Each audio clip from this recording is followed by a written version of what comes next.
నమస్కారం. ప్రతిధ్వని కార్యక్రమానికి స్వాగతం. వివిధ వర్గాల ప్రజలకు వరాల జల్లు కురిపించిన రాష్ట్ర మంత్రివర్గం ఆర్థికంగా వెనుకబడిన వర్గాలకు ఇచ్చే 10% రిజర్వేషన్లో సగం కాపులకు ఇవ్వాలని నిర్ణయించింది. ఈ అంశంపై సమగ్రంగా చర్చించి విధి విధానాలు అసెంబ్లీ ముందుకు తీసుకురావాలని అధికారులకు ముఖ్యమంత్రి సూచించారు. అలాగే కౌలుదారులతో పాటు రైతులందరికీ మేలు చేకూర్చే పెట్టుబడి సాయం పథకాన్ని గురించి వచ్చే ఖరీఫ్ నుంచే అమలు చేస్తారు. ఇందుకు సంబంధించిన విధి విధానాలు సైతం త్వరలోనే ఖరారవుతాయి. మొత్తంగా చేనేత కార్మికుల నుంచి అగ్రిగోల్డ్ బాధితుల దాకా అందరినీ రాష్ట్ర మంత్రిమండలి సంక్షేమంలో ముంచెత్తింది. ఈ నేపథ్యంలో ప్రభుత్వం తీసుకున్న అత్యంత కీలకమైన కాపుకోట నిర్ణయంపై ప్రతిధ్వని చర్చించబడింది. ఈ చర్చలో పాల్గొంటున్న ప్రముఖులు చందు సాంబశివరావు గారు, తెలుగుదేశం పార్టీ సీనియర్ నేత, ఏపీ రెరా సభ్యులు, కొత్తపల్లి సుబ్బారాయుడు గారు, రాష్ట్ర కాపు కార్పొరేషన్ చైర్మన్, ఎమ్మడి సత్యనారాయణ గారు, కాపు జేఏసీ నాయకులు, అన్వర్ బ్రహ్మయ్య గారు, సీనియర్ పాత్రికేయులు.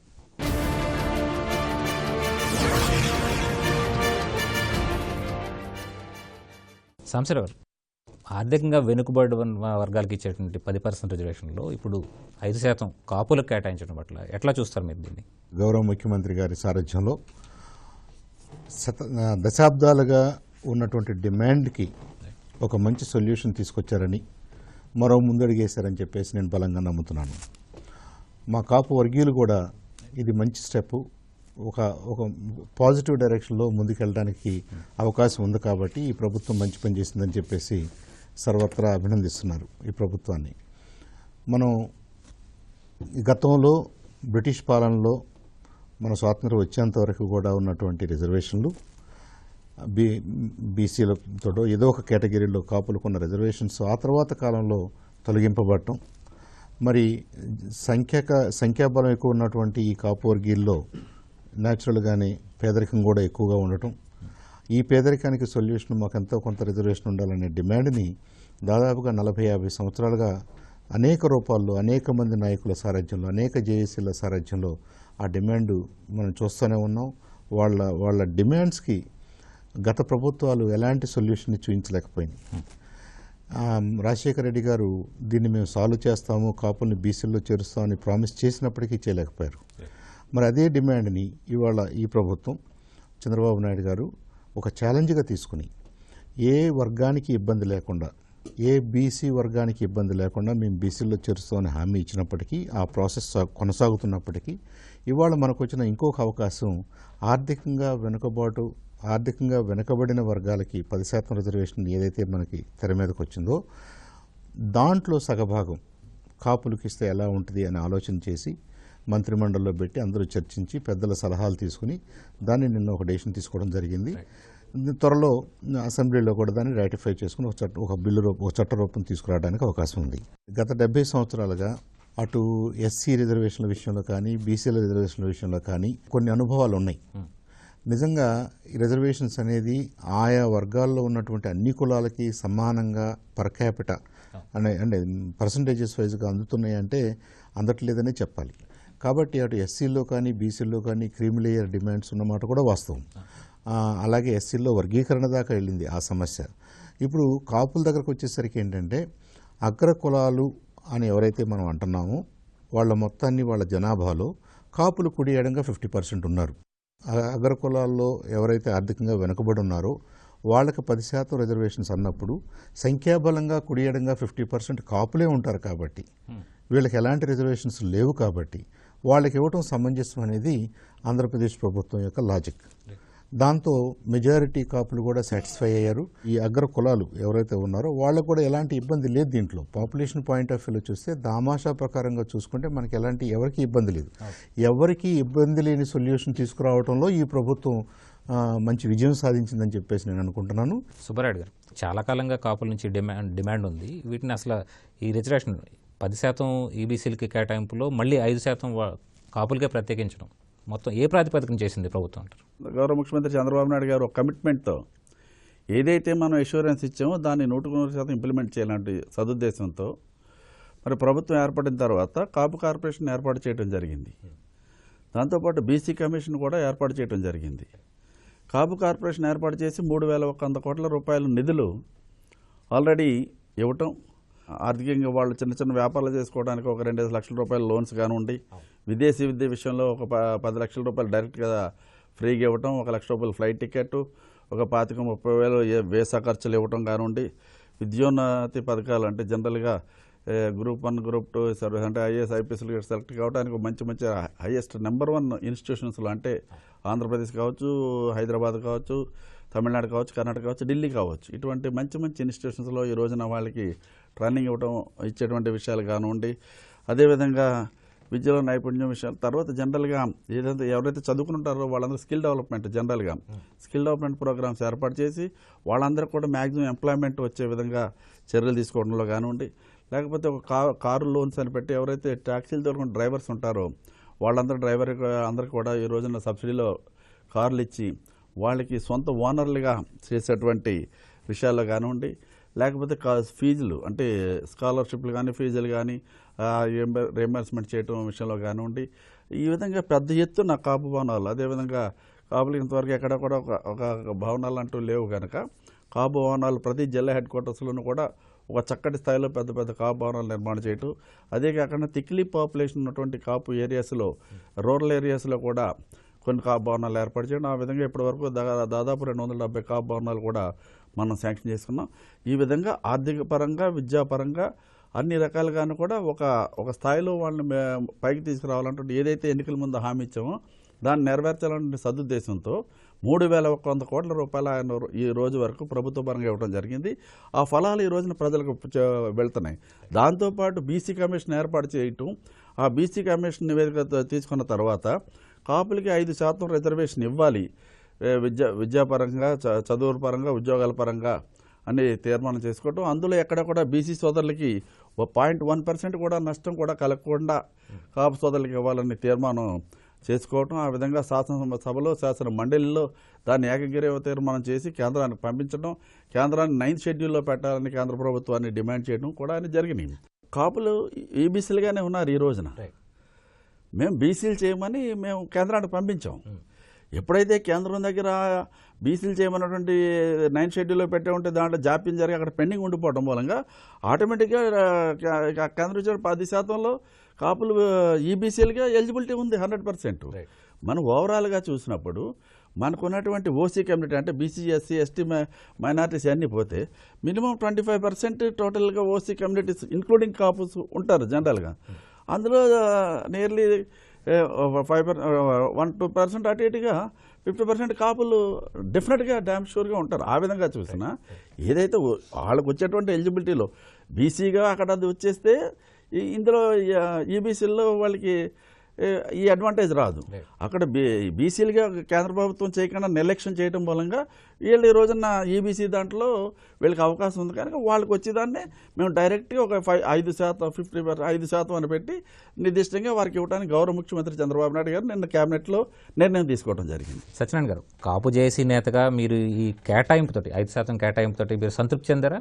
సంతృప్తి అయితే లేదండి. కానీ ఏమీ లేని చోట మొట్టమొదట ఎంతో కొంత శాతాన్ని ఈ రాష్ట్ర ప్రభుత్వం ఎప్పటికైనా ఇచ్చినందుకు మాత్రం మేము మా హర్షాన్ని వ్యక్తపరుస్తూ ఉన్నాం. అయితే అదే సమయంలో ఇందులో సగం ఇచ్చారంటున్నారు. సగం కాదు, మేము అధికారిక లెక్కల ప్రకారం ఉమ్మడి ఆంధ్రప్రదేశ్లో 19.5% ఉన్నామని రాష్ట్ర ఇంటెలిజెన్స్ ఆ రోజు ఇచ్చిన లెక్క. పీఆర్పీ ఎన్నిక నాటికి విడిపోయిన తర్వాత ఈ రోజున మమ్మల్ని రకరకాలుగా విడగొట్టి మన లెక్కలు చూపించారు తప్ప తెలగ, బలిజ, కాపు అనే ఈ అన్నీ కూడా పర్యాయ పదాలని, ఇది ఒకే కుదురుకు సంబంధించిందని ఆ రోజు ఎడ్గార్ థర్స్టన్ దగ్గర నుంచి నిన్న మొన్నటి చరిత్ర పరిశోధకుల దాకా చెప్పారు. అది పట్టించుకోకుండా చెప్పారు. ఒకవేళ చెప్పినా పోనీ మేము 27 లేకపోయినా డెఫినెట్గా 25 ఉన్నాం మేము. అంటే టోటల్ పాపులేషన్లో మా శాతం 25. అంటే ఓసీల్లో మా శాతం ఎంత? మాకు ఇచ్చింది ఎంత? మమ్మల్ని మినహాయిస్తే తతిమ ఓసీలు అందరూ కలిపి ఎంత? అందరూ కలిపిన 15% దాటారు. 15% ఉన్న వాళ్ళకి 5, 25% ఉన్న వాళ్ళకి 5 ఇచ్చి ఇదేదో పెద్దగా ఇచ్చినట్టు అని చేసినట్టు కొంతమంది దీన్ని క్రియేట్ చేయడానికి ప్రయత్నం చేస్తున్నారు తప్ప 5% మాకు తక్కువే. అయితే టోటల్ వచ్చినప్పుడు అక్కడ నీకు ఉన్నదే 10 కాబట్టి ప్రొవిజను అందులోంచి 5 ఇచ్చారు.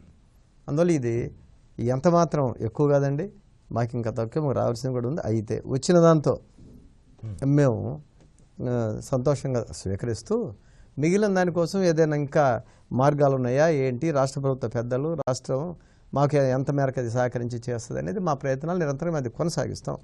ఎస్వి జోషి తీర్పులో ఏం చెప్పారంటే గణాంక వివరణలు, quantifiable data, if any state government has got quantifiable data with it there is no bar అని సుప్రీంకోర్టు తీర్పు. చట్టం తెలిసిన అందరికీ తెలుసు. 1986లో ఒక తీర్పు వస్తే దరిమిల 89లోనో 90లోనో 91లో వచ్చిన తీర్పే అల్టిమేట్ అవుతుంది తప్ప 86 నాటి అంటే 10 సంవత్సరాలు ఇచ్చిన తీర్పు అస్సలు అది వర్తించదు. అందువల్ల ఎప్పుడో ఇంద్రసాని కేసులో సూచనప్రాయంగా చెప్పింది ఇవ్వకూడదు అని మనసులో ఉన్నప్పుడు ఇవ్వకూడటానికి కావాల్సిన అన్ని కారణాలని చూపిస్తున్నారు. టోటల్గా మా మీద ఈ వివక్ష అనేది మా పట్ల ప్రదర్శిస్తున్నాయి. రాజశేఖర రెడ్డి గారు వారి ఆధ్వర్యంలో ఉన్న కాంగ్రెస్ ఈరోజు కాంగ్రెస్ ఇస్తానంటుంది. మరి ఆ రోజు కాంగ్రెస్ ఏం చేసింది? మాట ఇచ్చి తప్పింది. దాని ఫలితం కూడా వారు అనుభవించారు. ప్రస్తుత ముఖ్యమంత్రి చంద్రబాబు నాయుడు గారు అధికారం వచ్చిన 6 నెలల్లో మాకు చేస్తానన్నారు. సరే, వారికి ఉన్న కారణాలు ఒత్తిళ్లు ఏమన్నప్పటికీ కూడా ఈ నిన్నటిదాకా అది చేయలేకపోయారు. ఇవాళైనా సరే ఎంతన్నా రానివ్వండి, అసలు ఏమీ లేని చోట ఎంతో కొంత వచ్చినందుకు మా హర్షం వ్యక్తపరుస్తూ ఇంకా చెయ్యవలసింది రావలసింది చాలా ఉంది. ఖచ్చితమైన విధి విధానాలతో దీన్ని చట్టబద్ధమైన రూపం తీసుకొచ్చి అమలు చేస్తే తప్ప లేదంటే పలు ఆటుపోట్లకి ఈ నిర్ణయం దారితీసే మార్గం ఒకటి ఉంది. బ్రహ్మయ్య గారు, 5% కాపులకే ఇచ్చేస్తే మిగతా అగ్రవర్ణాలు పేదలు అక్కడ అభ్యంతరం చెప్పే అవకాశం ఉందంటారా? ఎట్లా చూస్తారు దీన్ని మీరు? అంబేద్కర్ గారు ఈ రిజర్వేషన్ పెట్టినప్పుడు ఓన్లీ టూ టర్మ్స్ అంటే 2 దఫాలుగా మాత్రమే ఉండాలి, అవసరమైతే 3వ దఫా అన్నాడు. ఆయన అంటూ ఆయన ఒక క్లాజ్ పెట్టారు. చాలామంది దాన్ని పట్టించుకోవట్లా. ప్రధానమంత్రి గారి అబ్బాయి, ముఖ్యమంత్రి గారి అబ్బాయి, ఒక రిక్షా పిల్లర్ కొడుకు, ఒక అటెండర్ కొడుకు ఒకే తరగతి గదిలో ఉండాలని చెప్పాడు. ఇవాళ దాన్ని ఎవరు మాట్లాడట్లా. ఇవాళ టెక్నో స్కూల్స్, రకరకాల స్కూల్స్ పెడుతున్నారు. టెక్నో స్కూల్స్ అబ్బాయి మున్సిపాలిటీ స్కూల్లో చదివిన అబ్బాయి కూడా మళ్ళీ అదే 10th క్లాస్ పరీక్షలు రాయాలి, మళ్ళీ అదే ఎంసెట్ రాయాలి. ఇది ఎక్కడ న్యాయం అండి? ఇది ఈ రిజర్వేషన్ విధానం ఎవరికి కావాలండి? అడుక్కోవట్లేదు. ఇది బెగ్గింగ్ కాదు. మీరు సదుపాయాలు వనరులు అందరికీ సమానంగా ఇవ్వండి. భారతదేశంలో మనది వేదభూమి, అందరూ తెలివిగల వాళ్ళే పుట్టుకతో సహా. దానికి ఎన్విరాన్మెంట్ కావాలి, పరిసరాలు సక్రమంగా ఉంటే అందరూ తెలివి మేధావులే. నువ్వు ఆ పరిసరాలు కనిపించండి, తరగతి గదులు అందరూ ఒకే రకమైన విద్యా విధానం అందించండి. రిజర్వేషన్ ఎందుకు అసలు అవసరం లేదు. కానీ దాన్ని చేయట్లా. ఇంకో అంశం ఇక్కడ చెప్తుంది. ఇవాళ ఈబీసీ అని చెప్పేసి దానికి 8 లక్షల రూపాయలు ఇందా మీరు చెప్పిన ప్రశ్నకి చెబుతున్నా 8 లక్షల రూపాయలు చెప్పారు. ఏమంటే ఇవాళ షాప్ ఎంప్లాయీస్ ఉన్నారండి. వాళ్ళ షాప్ ఎంప్లాయీస్లో మోస్ట్ ఆఫ్ ది నాకు తెలిసి 60% 80% అగ్రకులాలకు చెందిన వాళ్ళే ఉన్నారు. బట్టల షాపుల్లో కానీ, కిరాణా షాపుల్లో కానీ, అక్కడ చోట్ల. కానీ ఎవరికి 12,000 14,000 మించి జీతాలు లేవు అక్కడ. అతను షాప్ ఎంప్లాయీ మున్సిపల్ స్కూల్కే పంపిస్తున్నాడు పిల్లల్ని, లేదా వీధిలో ఉన్నటువంటి చిన్న ప్రైవేట్ స్కూల్కి పంపిస్తున్నారు. కానీ అదే షాప్ యజమాని సంవత్సరానికి 6 లక్షల ఇన్కమ్ చూపించి ఆయన తన పిల్లల్ని వచ్చేసి ఎక్కడ పంపిస్తున్నాడు? టెక్నో స్కూల్కి పంపిస్తున్నాడు. అటువంటిప్పుడు ఆ నేపథ్యంలో ఆ పిల్లలకి మీరు ఎట్లా న్యాయం చేస్తారు? దీనికి సంబంధించి నేను చెప్పిన విధానంలో కొన్ని విద్యా విధానం అందరికి ఒకే విద్యా విధానం చూపిస్తే, అందరికి ఒక్కో చోట కూర్చోబెడితే అప్పుడు నిజంగా ఉపయోగపడుతుంది. సాంబశివరావు గారు, ఆర్థికంగా వెనుకబడిన వర్గాలకు రిజర్వేషన్ కేంద్రం కల్పిస్తే ఇక్కడ రాష్ట్ర ప్రభుత్వం కులాల ప్రస్తావన తీసుకొచ్చిందన్న ఒక అపవాదం ఒకటి ఉంది. దీని పట్ల మీరేమంటారు? అగ్ర కులాలలో ఉన్నటువంటి ఆర్థికంగా వెనుకబాటు ఎవరిలో అయితే ఉందో వాళ్ళకి రిజర్వేషన్, కులాల ప్రస్తావన లేకపోవటం ఏం లేదు. అగ్ర కులాలు అనేది దాని ఆ టాపిక్లో ఉన్నటువంటి అంతర్లీనమైనటువంటి కేటగోరికల్ డిస్క్రిప్షన్. కాపు నాయకులు చేసిన ప్రయత్నాల్లో గత కొన్ని సంవత్సరాలుగా మిగతా బీసీ వర్గాలకు ఇబ్బంది లేకుండా, మిగతా ఏ కులానికి ఇబ్బంది లేకుండా మాకు కొద్దిగా వెసులుబాటు కల్పించండి అని ఏదైతే వాళ్ళు వాయిస్ ఇస్తూ వచ్చారో అది కాపుల్నే కాదు, వాళ్ళు మిగతా కులాలను కూడా చాలా వరకు చైతన్యవంతులు చేశారు. మంచి రీసెర్చ్ తోటి, మంచి నంబర్స్ తోటి వాళ్ళు ప్రభుత్వాన్ని కూడా ఎడ్యుకేట్ చేశారు. ఇవన్నీ జరగటంలో ఇది జరగాలి, మంచి నంబర్స్ రావాలి, ఎవరికి ఇబ్బంది లేకుండా మనం చేయాలనే కృతనిశ్చయం చంద్రబాబు నాయుడు గారు ఏదైతే ప్రదర్శించారో అందుకు మనం అభినందించాలి. ఇది ఐడియల్ సొల్యూషనా, పర్ఫెక్ట్ సొల్యూషనా అంటే మేబీ కాకపోవచ్చు, ఐడియల్ సొల్యూషన్ కాకపోవచ్చు. కానీ ఉన్న పరిస్థితుల్లో డెఫినెట్గా ఎవరైతే కోరుకుంటున్నారో, ఎవరైతే ఆర్థికంగా ఇబ్బంది పడుతున్నారో అగ్రకులాల వాళ్ళు, వాళ్లకున్న వెసులుబాటులో డెఫినెట్గా కాపులకు కూడా షేర్ ఉంది. ఆ షేరు 5% అని ప్రభుత్వం అనుకుంటుంది విత్ ఇట్స్ ఎంటైర్ విజడం. దానికి చాలామంది పెద్దలు ఒప్పుకున్నారనేది నా అభిప్రాయం. 5% అయినా మేము సంతోషిస్తున్నామని కాపు నాయకులు అంటాం అనేది వాళ్ళ విశాల దృక్పథానికి అద్దం పడుతుంది. దీన్ని కంపెన్సేట్ చేయడానికి ప్రభుత్వం రాబోయే రోజుల్లో ఇంకో ఏరియాస్లో ఇంకేదన్నా వెసులుబాటు ఇస్తే ఇంకా బాగుంటుంది. బట్ నేను ఇందాక చెప్పినట్టుగానే ఉన్న పరిస్థితుల్లో ఉన్న కాంప్లెక్సిటీస్లో ఒక మంచి ఆలోచన చేసి జేఏసీ నాయకుల వాళ్ళ ఐడియాస్ని, వాళ్ళ రికమెండేషన్స్ని, వాళ్ళ సలహాలని పరిగణలోకి తీసుకుని, అలాగే రాజకీయ నాయకుల సలహాలు, అన్ని వర్గాల వాళ్ళు, రాజకీయ నాయకులు అంటే ఒక కాపు నాయకులనే కాదు, మా వంతుగా మేము చేసినప్పటికీ అందరూ దీంట్లో భాగస్వాములు అయ్యి ఒక మంచి సొల్యూషన్ తీసుకొచ్చారని నేను భావిస్తాను. ఇది సమాజం సమతుల్యంలో ఉండడానికి దోహదపడుద్ది. రాబోయే రోజుల్లో అందరం, అటు బీసీలు, ఎస్సీలు, కాపులు అందరూ కూడా, ఇంకా మిగతా వర్గాల్లో ఉన్నటువంటి, మిగతా కులాల్లో ఉన్నటువంటి పేదలు కూడా మరి ఒక మెట్టు పైకి పెరిగే విధంగా, వాళ్ళు ఎదిగే విధంగా ఈ ప్రభుత్వం చేస్తున్న కృషికి అభినందిస్తూ మన మధ్య ఎలాంటి భేదాభిప్రాయాలు లేవు. ఏ వర్ణానికి ఏ వర్ణం, ఏ కులానికి ఏ కులం కూడా కాంపిటీషన్ లేదనేది మరొకసారి నొక్కి చెప్తూ దీన్ని రిఫ్లెక్ట్ చేయడానికే విధి విధానాలు తయారు కావాలని కూడా కోరుకున్నాం. అంటే వాస్తవానికి వాళ్ళు బీసీఎఫ్ కేటగిరీ అడుగుతున్నారు. ఆ డిమాండ్ నెరవేర్చే అవకాశం ఉందంటారా ప్రభుత్వం? ఇందాక చైర్మన్ గారు అన్నగారు చెప్తూ ఒక మాట అన్నారు. మనం ఆల్రెడీ ఈబీసీ కోటాలోనే ఉన్నాం. ఎకనామికల్లీ బ్యాక్వర్డ్ క్యాస్ట్ అనే దాంట్లోనే కదా మనం మాట్లాడుకుంటున్నాం. దాన్ని మీరు బీసీగా అభివర్ణిస్తే ఎఫ్లోకి వస్తుంది. లేదు, ఎకనామిక్ బ్యాక్వర్డ్నెస్ కింద మీరు ఫోకస్ చేయాలనుకుంటే ఎకనామిక్ బెనిఫిట్స్ మనకు వస్తాయి. మనం ఈబీసీ అనుకున్నప్పుడు కూడా మనం రాజకీయ పరంగానో ఇంకోటో మన ఫోకస్ కాదు. కాబట్టి మనం మోస్ట్లీ ఆర్థికం అంటే చదువుకోవటానికి, ఏదన్నా చిన్న చిన్న వ్యాపారాలు చేసుకోవడానికి, ఆర్థికంగా బలోపేతం కావడానికి, ఉద్యోగాల విషయంలో ఇంతవరకే మనం పరిమితమై మాట్లాడటం అనేది ఫెయిర్ డిమాండ్ అని ఎక్కువ మంది భావిస్తున్నారు. కాబట్టి ఆ ఫెయిర్ డిమాండ్ని ముందు అడ్రస్ చేశారు. సుబ్బారెడ్డి గారు, ఈ 5% రిజర్వేషన్ ఇస్తే ఒక రకంగా కాపు యువతలో ఎట్లాంటి ఫలితాలు వచ్చే అవకాశం ఉంది? వారి అవకాశాలు ఎలా మెరుగవుతాయంటారు? విద్యలో కానీ, ఉద్యోగ అవకాశాలు కానీ? 5% రిజర్వేషన్ ఇంప్లిమెంటేషన్ స్టార్ట్ అయిన వెంటనే తప్పనిసరిగా విద్యాపరంగా, ఎంప్లాయ్మెంట్ పరంగా ఒక చక్కటి అవకాశాలు రావడానికి, మంచి ఫలితాలు రావడానికి అవకాశాలు ఉన్నాయి. మొత్తం వ్యవస్థలకు పోటీ పడి దాంట్లోంచి ఒక 5% ప్రత్యేకంగా రిజర్వ్ చేయబడి ఉంది. ఈ రోజున ఒక 5% రిజర్వ్ చేయబడి ఉంది కనుక ఒక ఎష్యూరెన్స్ ఉంది. ఒక 5% అన్నా ఒక assured postings, assured employment, assured education రావడానికి చక్కటి అవకాశాలు ఇందులో కలుగుతాయి. అది కాకుండా ప్రభుత్వం ఈ రోజున, నేను ముందు కూడా చెప్పాను, కాపు కార్పొరేషను ఇటువంటివన్నీ కూడా చేసి ఈ రోజున వాళ్ళకి ఆర్థికంగా చిన్న చిన్న వ్యాపారాలు చేసుకోవడానికి ఈరోజు సహకారం అందిస్తున్నాం. విదేశీ విద్య లాంటి దానికి మనం సహకారం అందిస్తున్నాం. ఈ ఐఏఎస్ ఆఫీసర్ గ్రూప్ 4 ఇవన్నీ ట్రైనింగ్స్ అన్ని కూడా ఇస్తున్నాం. ఇప్పుడు మనం ఇచ్చేటువంటి ఈ ట్రైనింగ్ ఏదైతే ఉందో, ఈ ట్రైనింగ్స్ ఇప్పుడు ఈ ఐఏఎస్ ఆఫీసర్ ట్రైనింగ్స్, మన గ్రూప్ 4 ఇవన్నీ ఇచ్చేటువంటి ట్రైనింగ్స్ అన్నీ కూడా దానివల్ల ఇప్పుడు ఎడిషనల్ అడ్వాంటేజ్ వస్తుంది. ఇప్పుడు ఎందుకంటే ఇక్కడ మీరు ఆలోచించవలసింది, కాపులు కానీ, మన బలిజ కానీ, ఒంటరి కానీ, ఈ కులాలన్నీ కూడా below middle class people, more than 95%.